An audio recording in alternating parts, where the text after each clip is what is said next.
Assalamualaikum warahmatullahi wabarakatuh. Seperti biasa, saya akan menjelaskan materi tugas PKKP pertemuan yang ketiga.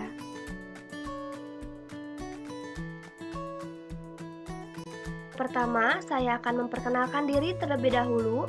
Perkenalkan, nama saya Siti Rosida, tempat tanggal lahir Sumedang 26 Mei 2003, sekolah di SMK Informatika Sumedang, kelas 12 RPL 4.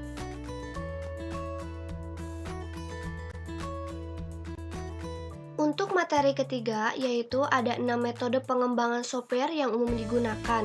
Yang pertama yaitu ada metode waterfall, yang kedua yaitu ada metode Agile, yang ketiga ada metode Scrum, yang keempat ada metode RAD, dan yang kelima ada metode prototype, dan untuk yang terakhir yaitu ada metode DevOps.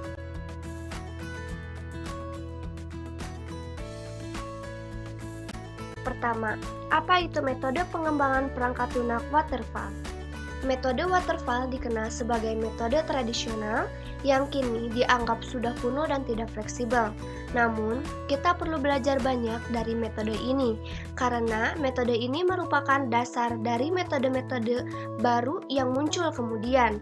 Metode waterfall pertama kali dibuat pada tahun 1970 dan selama beberapa dekade merupakan metode pengembangan perangkat lunak terkemuka dan banyak digunakan. Jika menggunakan metode ini, kita membutuhkan banyak dokumentasi serta struktur di awal pembuatan. Prosesnya dibagi dalam beberapa langkah dan tahapan yang mandiri. Tahap pertama merupakan tahapan yang sangat penting. Pemahaman penuh dari pengembang dan pengguna mengenai ruang lingkup dan tuntunan proyek sangat dibutuhkan sebelum memulai segala sesuatu. Tahapan pada metode ini kaku dan biasanya berpola seperti menentukan ruang lingkup dan persyaratan proyek, menganalisa persyaratan tersebut, membuat desain, menerapkannya, melakukan uji coba, menggunakannya pada proyek, dan terakhir mempertahankan atau memeliharanya. Metode ini kurang fleksibel karena apa yang ditentukan dari awal oleh pengembang dan pengguna di awal proyek harus benar-benar sempurna. Jika ternyata ada perubahan atau kesalahan selama berlangsungnya proses dan tahapan, maka segala sesuatu harus dimulai dari awal lagi.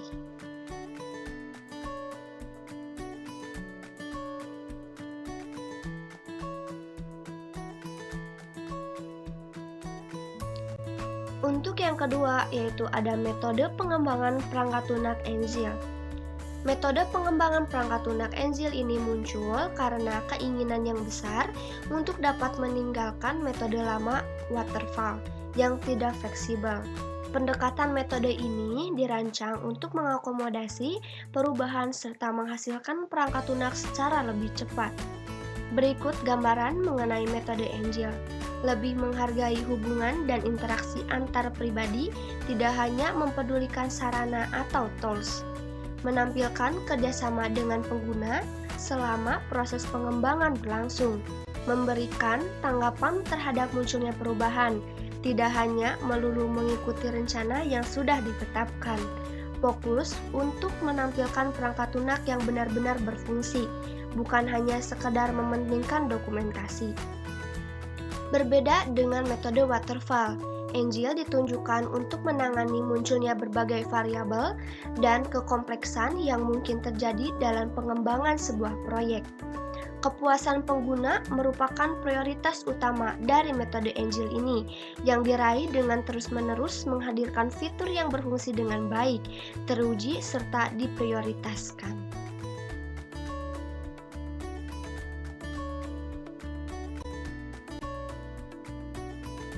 Selanjutnya, ada metode pengembangan perangkat lunak Scrum.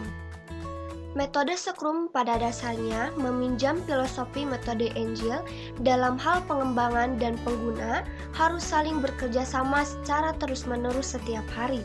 Cara kerjanya adalah dengan memecahkan tujuan akhir menjadi beberapa tujuan kecil pada proyek dan mengejarkan lebih dahulu tujuan-tujuan kecil tersebut. Cara yang digunakan untuk mengerjakan tujuan kecil adalah dengan melakukan pengulangan kerja secara berkala dalam membuat software. Kemudian, sesering mungkin menampilkan hasilnya. Proses ini biasanya memakan waktu kurang lebih 2 minggu. Selama pelaksanaan pengulangan kerja, pengembangan dan pengguna perlu melakukan banyak pertemuan guna menunjukkan hasil sementara dari proyek. Hal ini berguna agar keduanya dapat mengikuti perkembangan terbaru dari proyek serta menampung berbagai masukan mengenai hasil yang ada serta kemungkinan perbaikan atau perubahannya. Dengan demikian, dapat terjadi perubahan dan pengembangan yang lebih cepat menuju hasil akhir yang baik. Hal ini sangat berguna untuk diterapkan pada proyek yang rumit. Pada dasarnya, metode Scrum merupakan gabungan dari struktur dan ilmu dari metode pengembangan software tradisional waterfall dengan fleksibilitas dan praktik pengulangan dari metode Agile yang modern.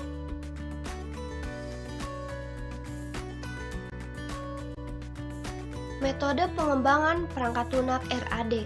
Metode RAD atau Rapid Application Development merupakan proses pengembangan yang ringkas untuk menghasilkan sistem dengan kualitas tinggi dengan biaya investasi rendah.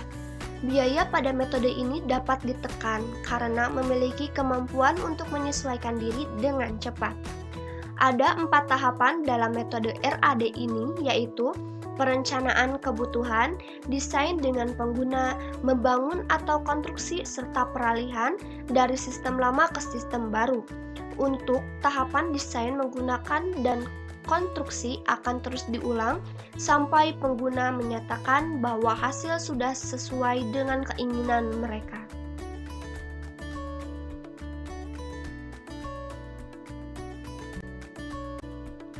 Metode pengembangan perangkat lunak prototype. Metode pengembangan perangkat lunak prototype merupakan metode yang memicu pengembangan hanya membuat contoh resolusi guna secara resmi menunjukkan esensi fungsional produk kepada pengguna pengembang yang diperlukan sesuai dengan permintaan pengguna. Setelah sampel di atas disepakati, pengembangan baru akan membuat produk aslinya sebagai hasil akhir dari proyek. Metode prototype memiliki tendensi untuk dapat menyelesaikan beragam masalah yang terjadi di metode waterfall.